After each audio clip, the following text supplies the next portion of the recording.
So here we have a new variant of HP Victus lineup with Ryzen 7 7535HS and RTX 2050. I was really surprised to see this variant as I never knew it existed, but here we have it for a review. So let's break down in this video the good and the bad of this variant and find out, is it worth the buck? Starting off with some general specifications, it has Ryzen 5 7535HS with 6 cores and 12 threads, RTX 2050 which has 4GB of GDDR6B RAM and has a maximum TDP of 45 watts, 16GB of DDR5 RAM clocked at 4800 MHz and a 512GB Gen 4 SSD. Now let's take a look at the laptop. It has an all polycarbonate body which comes in stylish grey color like in this video, and also a bluish rubbery finish like the one I reviewed. But grey color looks far better than the blue rubbery finish in my opinion. It has a good and sturdy build with almost no keyboard flicks. However, there is a little bit of top lid flicks which is not that bad. It has stable hinges but does suffer from the infamous HP laptop screen wobble. It has dimensions of 14.09 inches by 10.04 inches by 0.93 inches and weighs around 2.3 kgs. I felt it's comfortable to hold and carry around with smooth corners. It has a low profile, not very gamerly and decent look, due to which it can be carried to formal settings easily. It has thin bezels giving it a premium look. It can be opened with one hand, but the laptop lifts up a little bit when you start to open it. The screen goes back to about 130 degrees, which is just okay. It has a full-size keyboard, which is definitely a good thing, but has only white backlit, which is a disappointment for the gaming laptop. After all, more RGB means more FPS, right? It feels good to type on with minimal accidental presses, and it has a good key travel, giving it a smooth typing experience. The power button lies among the top line of the keyboard, which can be a bit hard to find initially, but you'll get there. It has a good sized trackpad which is smooth to use, and although it is fully clickable,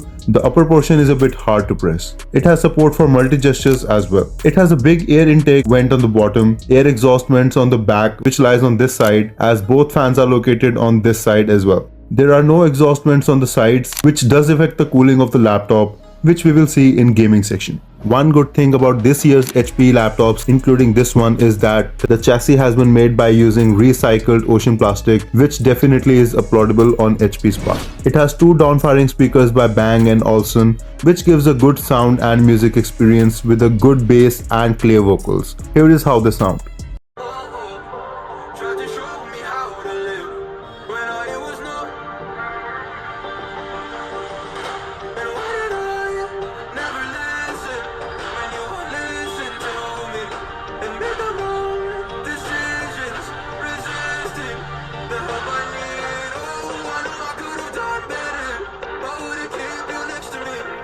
Talking about the screen, it has a 15.6-inch IPS anti-glare panel with native resolution of 1920 by 1080p and an aspect ratio of 16:9. It has a low color gamut of only 52% sRGB but good contrast ratio of 1000:1. It has a refresh rate of 144Hz and screen response time of 12 milliseconds. It has a peak brightness of about 270 nits, but to be real, it feels quite dim even in a well-lit room.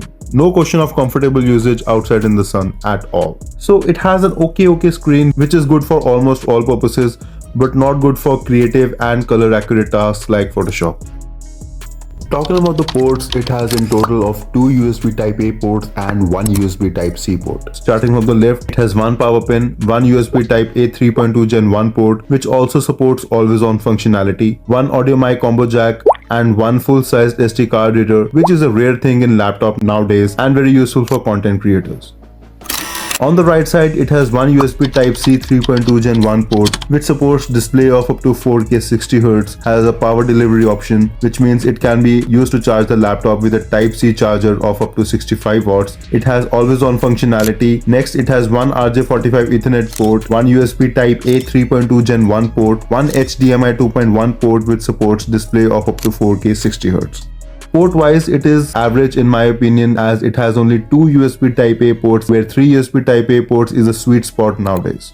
It does not have ports on the back to give it a cleaner look, but it does have all the needed ports with extra benefit of an SD card reader. Talking about the other things to be considered, it has Wi-Fi 6 and Bluetooth 5.2. It has a 52.5 watt-hour battery, which gave a backup of up to 3.5 hours in regular usage and only 1 hour of gaming, that too barely. It comes with a 150 watt charger and comes with preloaded Microsoft Office 2021. It has a 720p webcam which has temporal noise reduction, which comes in handy in meetings and online work or study sessions.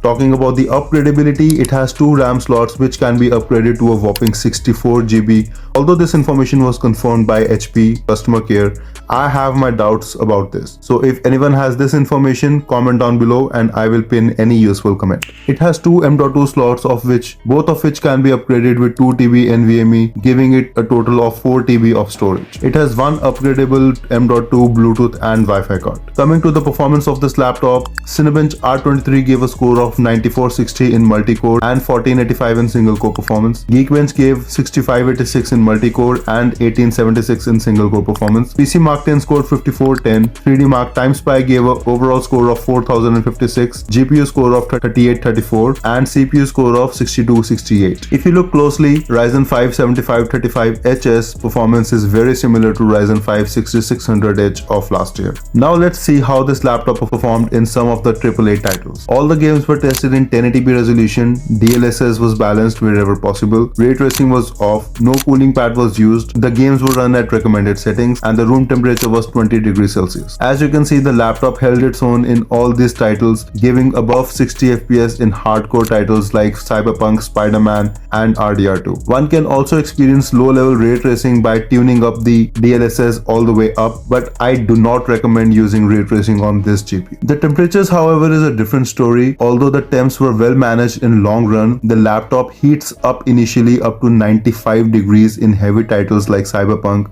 but drops down eventually after 5 minutes of continuous usage. My guess is that this is because of its lack of side vents. The laptop needs time to manage heat. Using a cooling pad, however, solves this problem a little bit and gives more stable temperatures. So clearly this laptop is suitable for tasks like low to medium level gaming, 4K editing, streaming, coding, creative workload, but not suitable for 3D modeling and AI work, as it does not have sufficient VRAM to handle all these tasks properly. Talking about the price and availability, this laptop is available online for 58,000 at the time of making this video, but you can get it for 54,000 at HP's Oman Playground, an exclusive HB store by Premier Laptops Kocha Market area in Ludhiana, who were kind enough to give me this laptop for a review. Contact details are in the description. Do check them out before buying a new laptop, as they have unbelievable prices and deals. So, the final verdict.